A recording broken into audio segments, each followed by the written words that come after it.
الطريقة هذه اعتمدها في كل طبخاتي.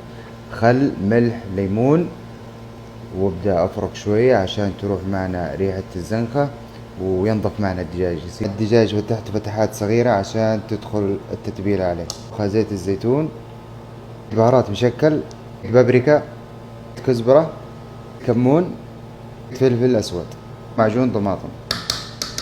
نبدأ نتبلها مع بعض.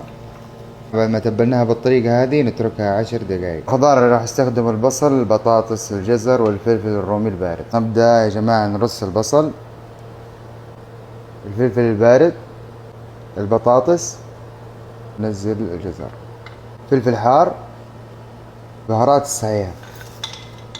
ننزل الدجاج،